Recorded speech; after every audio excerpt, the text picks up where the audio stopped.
Ramdam na ang Pasko sa Australia at Switzerland sa pagdaraos nila ng mga patimpalak para sa mga taong nakabihis Santa Claus. Sa Australia, lumahok sa isang karera ang 1,500 taong naka-Santa costume. Bago magsimula, nag-warm up muna sila sa pamamagitan ng pagsasayaw.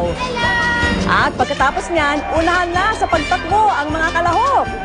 Layo ng karera na makalikom ng pera sa mga kapuspalad na kabataan. Sa tinatawag namang Santa Claus World Championship sa Switzerland, nagpagalingan ang mga kalahok sa paggamit ng sleigh, pagkolekta ng regalo, at pag-akyat sa chimney. May mga contest din sa pagkanta ng Christmas carols at pag-uukit sa snow. Ang nanalo nag-uwi ng 5,000 Swiss francs o mahigit 213,000 pesos.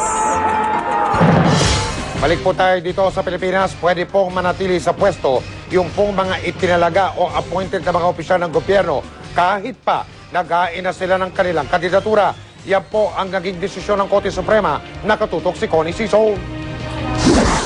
Okay, the Supreme Court and Bank in a vote of 8-6 struck down as unconstitutional the following provisions. The second proviso in the third paragraph of Section 13, Republic Act 9369, Section 66 of the Omnibus Election Code. Sa botong 8-6, pinawalang bisa ng Korte Suprema ang isang probisyon sa Omnibus Election Code na nagsasabing ang isang itinalagang opisyal ng gobyerno ay itinuturing ng nagbitiw sa pwesto sa oras na maghain siya ng kanyang Certificate of Candidacy. Ayon sa ponente ng desisyon na si Justice Antonio Eduardo Nachura, labag daw ito sa saligang batas. Dapat daw kasi pantay ang turing ng batas sa mga itinalagang opisyal at iyong mga inihalal. Sa ilalim ng Omnibus Election Code, tanging mga elected officials lamang ang pinapayagang tapusin ang kanilang termino kahit sila ay tatakbo pa sa ibang posisyon. Ang sinasabi lang nating mga ng mayorya, no, ng kataas-tasang hukuman ay dapat pantay sila, pareho ang kanilang kanilang lagay, no? Both appointive and elective officials. Okay. 6 ang hindi sumang-ayon sa desisyon, kasama na si Chief Justice Reynato Puno. Sa kanyang dissenting opinion, sinabi ni Puno na malaki ang pagkakaiba ng mga halal na opisyal sa mga itinalaga lamang ng gobyerno. Against siya doon, no? Dahil ang sinasabi niya na talaga namang meron tinatawag na reasonable classification ang isang elective official at appointed official, no? Dahil ang elective official ay binoto yan ng mga tao, no? Binoto yan for a certain period. So we have to respect yung sovereign will of the people. Sa desisyon ng Korte Suprema, maaring magpatuloy sa pwesto ang lahat ng opisyal ng gobyerno kahit patatakbo sila sa 2010 elections hanggang sa sila ay manalo o di kaya ay alisin sa pwesto. Even after the campaign period has started, they can still hold office. Natutuwa naman ang Malacanang. Marami raw kasing miyembro ng gabinete ang tatakbo sa darating na eleksyon at sa desisyon ng Korte Suprema, maaari silang manatili sa pwesto para makapagbigay serbisyo sa taong bayan. Connie Siso, nakatutok 24 oras. Si Mike Enriquez, ang investigador ng bayan. Mga kapuso, nagre-reklamo po ang ilang mga nagdi-deliver ng manok sa Luzon, Maynila. Ang kanilang mga manok kasi ninanakaw raw ng ilang menor de edad. Isang batang may hawak ng manok ang nakuna ng investigador ng bayan na tumatakbo sa bahaging ito ng P. Guevara sa Blumentritt, Maynila. Maya-maya lang, nagre-reklamo na sa amin ang driver ng truck na nanakawan daw ng manok. Nakita ko sa mirror, mayroong umabol na mga bata, tapos binuksan yung tangkad. Yung kumuha sila ng manok.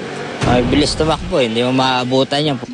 Matagal na palang problema ng mga driver at pahinante ang mga batang pumupuslit na mga manok sa kanila.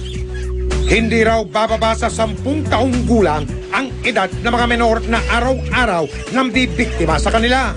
Tinatanggal yung tali ng crates, kumukuha ng mga manok. Lagi kami namumurda kasi lagi nakukulangan. Mga 2, 3, hindi 5. Pag nawala po ang manok sa amin ay tinacharge po sa amin eh. Ang mga taga-barangay 367 Zone 37 duda sa kakaibang modus na ito ng mga bata. Para sa akin, hindi naman gagawin ng bata yun kung walang nag-uutos. Pag nagnakaw yan, Pag dinala mo yan sa DSWD or what, palalabasin din yan.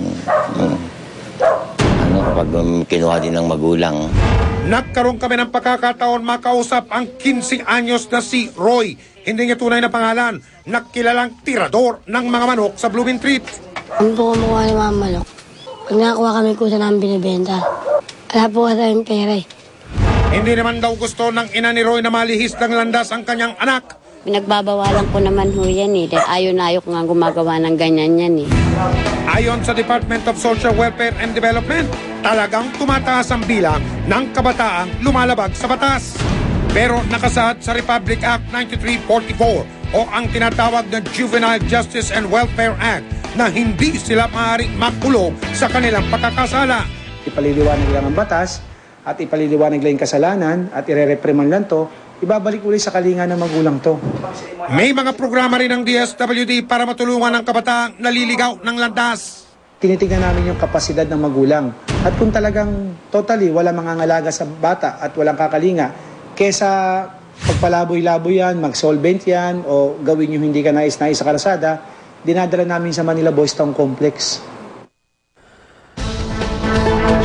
Mga nasa likod ng pagdanakaw na yan, itigil nyo na sana ang paggamit ng mga bata sa masama nyong gawain. Tututukan po ng investigador ng bayan ang mga gawain nyong yan.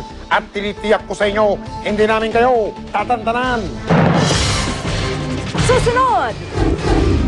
Babaeng iniugnay sa naaksidenteng golfer na si Tiger Woods, nagsalita na. At mga artistang tatakbo sa iba't ibang posisyon sa gobyerno, naghain na ng kanilang COC. Tutukan yan dito sa 20.